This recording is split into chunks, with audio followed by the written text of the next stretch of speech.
राज ठाकरे के पिछाड़ में अगर इतनी ताकत है तो मुझे डुबा डुबा के पहले मार के दिखाए। राज ठाकरे की औकात बिल्कुल भी नहीं है, मेरे चप्पल के बराबर भी नहीं है। महाराष्ट्र में मैं 2 महीना 11 दिन थी विधानसभा इलेक्शन के वक्त में, तो राज ठाकरे क्या बिल में घुसा हुआ था या राज ठाकरे सोनाली बेंद्रे के दुपट्टे में उलझा हुआ था? आदित्य ठाकरे किसी और छमिया के साथ दारूबाजी में निपटा हुआ था जो वो नाजिया इलाही खान को 5 फुट 7 इंच की महिला को नहीं देख पाया? राज ठाकरे एक्चुअली में मौलाना राजू है। जो मदरसे में अरबी में कुरान पढ़ाई जाती है वो अरबी से हटा करके मराठी में कर दो ना। बिल्कुल हिंदी बोलेंगे और बिल्कुल संस्कृत में श्लोक पढ़ेंगे और बिल्कुल भारत माता की जय बोलेंगे। किसी के बाप की औकात नहीं है कि नाजिया को रोक दे। राज ठाकरे जिनकी राजनीति सिर्फ मराठी तक रह गई है, वो कोशिश कर रहे हैं कि मराठी मानस को फिर से अपने साथ जोड़ा जाए, लेकिन इस राजनीति के दम पर वो भारत को बांटना चाहते हैं, हिंदू का विरोध करना चाहते हैं। राज ठाकरे आज के औरंगजेब बनते आ रहे हैं। आखिर वो क्या चाहते हैं? चुने हुए सांसद को धमकी दे रहे हैं कि वो समुद्र में डुबा डुबा के मार देंगे। ये कैसी भाषा है? भाषाई गरिमा तार तार हो रही है। मेरे साथ इस मुद्दे पर बात करने के लिए नाजिया इलाही खान, जो सुप्रीम कोर्ट की एडवोकेट है, राष्ट्रवादी सोच रखती है और हर बार इन जैसे औसत नेताओं को उनकी सच्चाई दिखाती है। नाजिया जी, ये जो बयान आया है कि जो बीजेपी के सांसद हैं निशिकांत दुबे अगर मुंबई आ जाएं तो उनको समंदर में डुबो डुबो के मारेंगे, कैसे देखते हैं? हर हर महादेव, वंदे मातरम, भारत माता की जय। मैं तो थी बॉम्बे में 2 तारीख से 6 तारीख तक, और बॉम्बे मेरे लिए मेरा दूसरा घर है। मेरा अपना घर, मेरा अपना फ्लैट है, वहाँ पर अपनी गाड़ी है, अपना चैम्बर है। तो राज ठाकरे के पिछाड़ में अगर इतनी ताकत है तो मुझे डुबा डुबा के पहले मार के दिखाए। और आप तो खुलेआम मंचों पर हिंदी बोलते हैं। बिल्कुल, मैं तो महाराष्ट्र में मैंने पूरे विधानसभा में मैंने वहाँ पर काम किया है। महाराष्ट्र में मैं 2 महीना 11 दिन थी विधानसभा इलेक्शन के वक्त में। मैं पुणे गई, महाबलेश्वर गई, जो बिल्कुल इंटीरियर का इलाका था। तो मैं तो हिंदी में ही भाषण दे रही थी। मेरी स्पीचेस तो हिंदी में बहुत वायरल भी हुई, लोग तालियां भी बजाए, तभी ना, सब जब समझे तभी ना। अच्छा, जितने भी मंच थे वो मराठियों के ही मंच थे। अच्छा। जितने भी मंच थे वो गायकवाड़ के मंच थे। जितने भी मंच थे वो स्वामी और संतों और महंतों के मंच थे, जिस पर खड़े होकर के मुझे ये सौभाग्य मिला, मुझे ये मौका मिला कि मैं महाराष्ट्र के इलेक्शन में अपनी बातों को रख सकूं और महाराष्ट्र के लोगों को बता सकूं कि भाजपा उनके लिए क्यों बेहतरीन है। तो मैंने तो किया।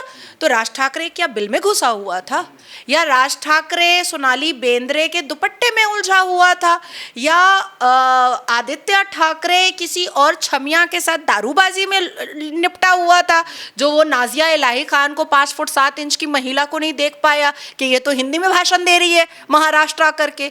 देखिए, राज ठाकरे एक्चुअली में राज ठाकरे नहीं बचा है। वो तिलक ज़रूर लगाता है, पर अलीगढ़ पैजामा और कुर्ता वो अबू आज़मी की तरह पहनता है। वारिस पठान तो अब बहुत अंग्रेजी हो गया है, जिसको वो कोट फुटा हुआ है बदन में, MIM का नेता, वो तो अब जीन्स वीन्स पहनता है। लेकिन अबू आज़मी जैसा कुर्ता पैजामा पहनता है वैसा ही राज ठाकरे पहनता है। राज ठाकरे एक्चुअली में मौलाना राजू है। अच्छा, मौलाना हो गया मामला। हाँ, मौलाना राजू है वो।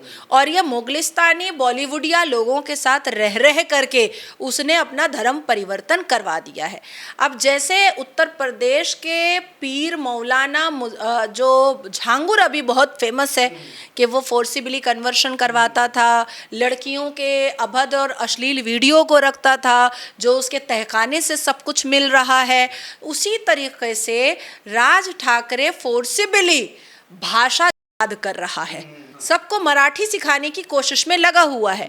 अगर वाकई में राज ठाकरे को मराठी भाषा, मराठा और महाराष्ट्र से इतनी मोहब्बत थी और है अभी भी, तो उस वक्त आवाज़ क्यों नहीं उठाया औरंगाबाद के खिलाफ कि इसका नाम औरंगजेब पर नहीं होना चाहिए, संभाजी नगर होना चाहिए? हमारे योद्धा जो महाराष्ट्र के स्वराज को बचाने के लिए अपने जिस्म के चमड़े तक को त्याग दिए, जिनको 40 दिन मुगलों ने, औरंगजेब ने करोड़ से करोड़ सजा दे करके बेवजह उनको मौत के घाट उतारा, वो संभाजी महाराज के नाम पर ना ही राज ठाकरे ने एनसीईआरटी को कहा कि इनका एक चैप्टर डालो, और ना ही औरंगजेब और ठरकजेबों को ये जवाब दिया कि हमारे महाराष्ट्र में औरंगाबाद की क्या ज़रूरत है, ये तो संभाजी नगर होना चाहिए। तब तो कुछ नहीं किया। ये सारा कार्य तो भाजपा की सरकार ने की, ये सब कुछ भाजपा की सरकार के माध्यम से हुआ।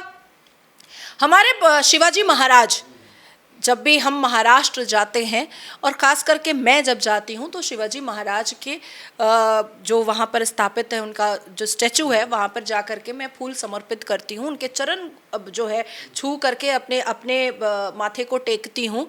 शिवाजी महाराज के इतिहास को क्यों नहीं एनसीईआरटी को कहा राज ठाकरे कि इसको भी पढ़ाओ बच्चों को? शिवाजी महाराज के बारे में तो कुछ पता ही नहीं है बच्चों को।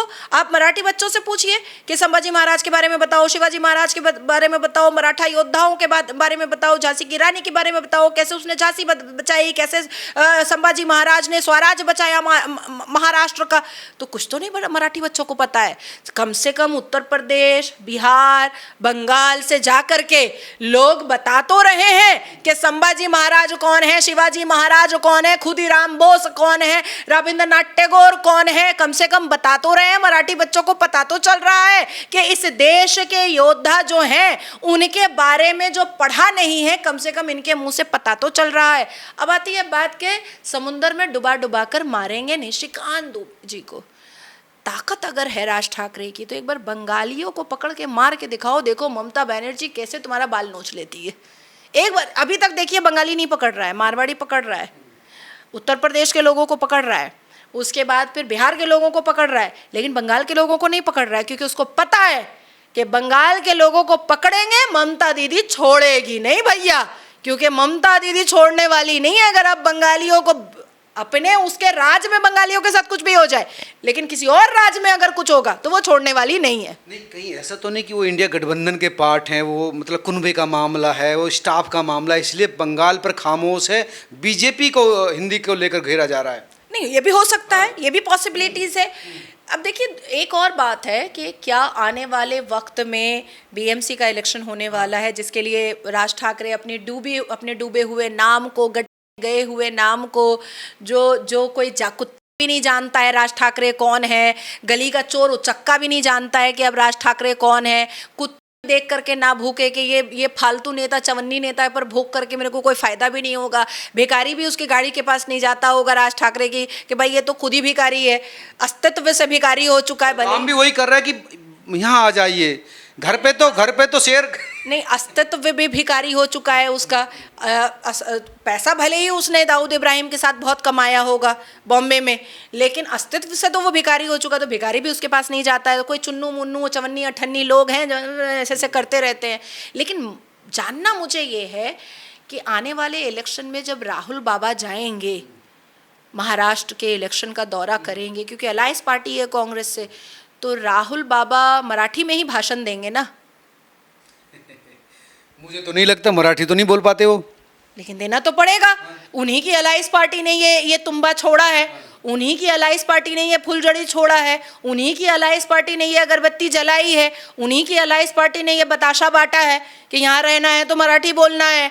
तो जो सबसे बड़ा जो उनका गार्जियन है राहुल बाबा, तो राहुल बाबा जब जाएगा, मंच पे चढ़ेगा, तो वो तो मराठी में भाषण देना पड़ेगा। प्रियंका वाड्रा जब वायनाड जाएगी तो वहाँ के लैंग्वेज के हिसाब से भाषण देगी। फिर राहुल बाबा जब कर्नाटका जाएंगे तो कन्नड़ में बात करेंगे। राहुल बाबा जब दूसरी जगह जाएंगे तो तमिल और तेलुगु में बात करेंगे। फिर राहुल बाबा जब बंगाल आएंगे तो बंगाली में बात करेंगे। ऐसा संभव नहीं है नाजिया जी, एक आदमी इतनी सारी भाषा, यहाँ तो कोस कोस पर वाणी है और पानी बदलता है, आपको पता है? राज ठाकरे ये सब कर रहा है। अभी तो उसके ऊपर एक सुप्रीम कोर्ट के एक वकील ने, मैं अभी नेशनल न्यूज़ पर थी, सुप्रीम कोर्ट के एक वकील ने उसके ऊपर याचिका दायर कर दी है। और राज ठाकरे आने वाले वक्त में कानूनी शिकंजे में बहुत बुरा फंसने वाला है। आप भी इसको लेकर सोच रही थी, बता रही थी कि मैं घसीटूंगी इनको कोर्ट में।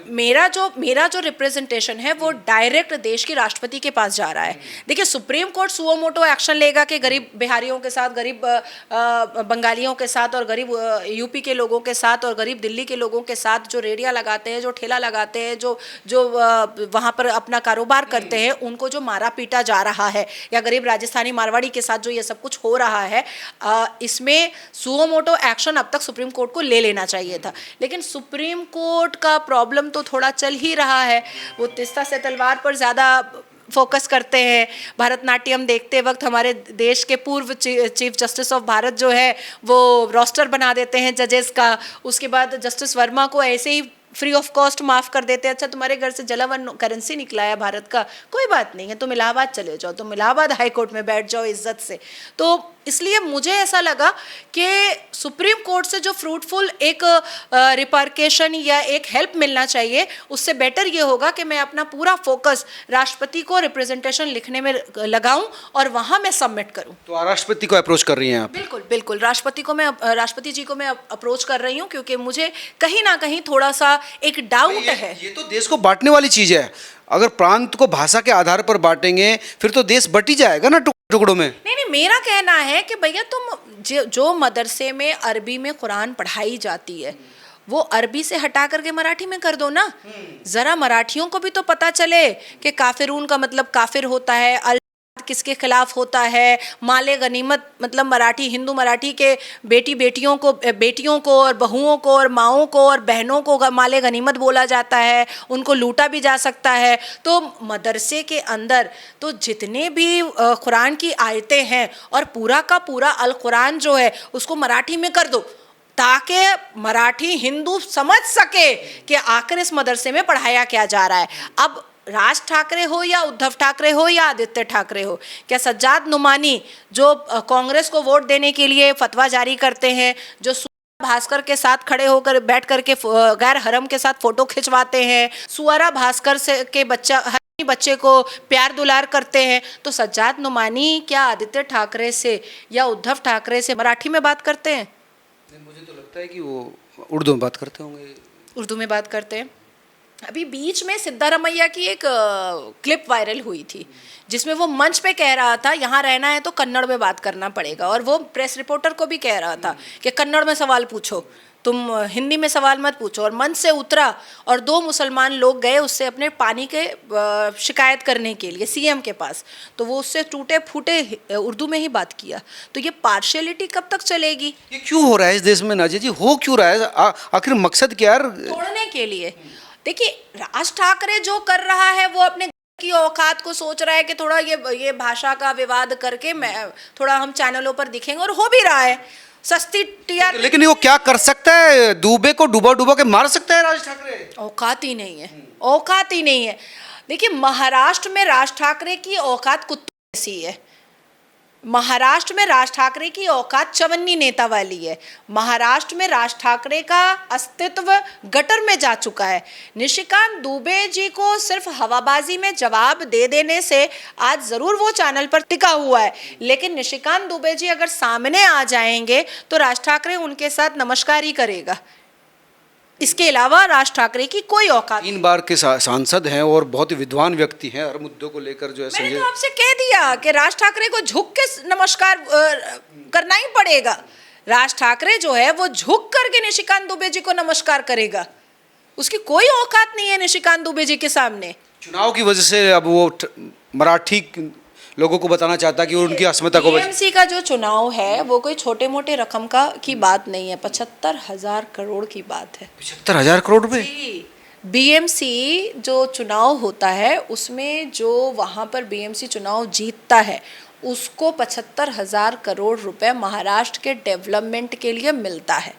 अच्छा, बजट है उसका एनुअल? जी, एनुअल बजट है 75,000 करोड़। और ये जो लड़ाई हो रही है, ये जो राज ठाकरे ने नया वजीफ़ा जो जारी किया है, ये जो नई तावीज़ लिखना जो स्टार्ट किया है राज ठाकरे, ये सिर्फ और सिर्फ उस 75,000 बीएमसी करोड़ रुपए जो बीएमसी के तरफ से एनुअल मिलेगा, ये उसी के लिए हो रहा है और कोई वजह नहीं है। आखिर अभी क्यों याद आया मराठी लैंग्वेज? इससे पहले क्यों नहीं आया?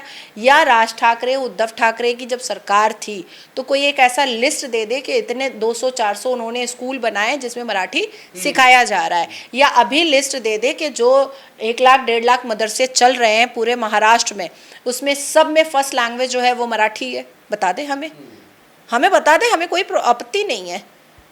बल्कि हम जानना चाहते हैं कि जो 1-1.5 लाख मदरसे जो महाराष्ट्र में चल रहे हैं, क्या उसका फर्स्ट लैंग्वेज मराठी है मदरसों का? नहीं, उर्दू ही है। तो क्यों है? क्यों है? आपको मराठी सिखाना है ना, तो हर जगह मराठी अप्लाई करनी आप अप्लाई कीजिए ना मराठी। नाजिया इलाही खान जाएगी तो क्या करेगी? देखिए, नाजिया इलाही खान को टच करने की या नाजिया इलाही खान को टारगेट करने की औकात जो है वो राज ठाकरे में नहीं है। हाँ, ये ज़रूर है कि राज ठाकरे का लिंक और राज ठाकरे का कनेक्शन पाकिस्तान से हमेशा बहुत अच्छा रहा है। हो सकता है कि पाकिस्तान के किसी को वो शिकायत करें तो वो आकर के मुझे सर उदा कर सकता है, अदरवाइज राज ठाकरे की औकात बिल्कुल भी नहीं है, मेरे चप्पल के बराबर भी नहीं है कि वो मेरे सामने आकर के खड़ा हो सकता है। जाएंगे और वहीं हिंदी बोलेंगे जहां पर वो कह रहे हैं। बिल्कुल जाएंगे और बिल्कुल हिंदी बोलेंगे और बिल्कुल संस्कृत में श्लोक पढ़ेंगे और बिल्कुल भारत माता की जय बोलेंगे। किसी के बाप की औकात नहीं है कि नाजिया को रोक दे। धन्यवाद नाजिया जी। ये थी नाजिया इलाही खान, जिनका कहना था कि औकात नहीं है किसी नेता की, किसी टच पूंजिए चमचे की, कि वो हिंदी के बल पर किसी के साथ भेदभाव करे और किसी को जो है महाराष्ट्र से निकाल दे। ये सिर्फ सस्ती लोकप्रियता और सिर्फ मुंबई म्यूनिसिपैलिटी कॉरपोरेशन के इलेक्शन को लेकर हो रहा है, इसके अलावा और कुछ नहीं है। आप तमाम लोग क्या सोचते हैं जरूर बताएं। नमस्कार, और वीडियो को शेयर करना ताकि ये राज ठाकरे तक पहुँचे, उद्धव ठाकरे तक पहुँचे और उनको उनकी औकात पता चल सके। नमस्कार।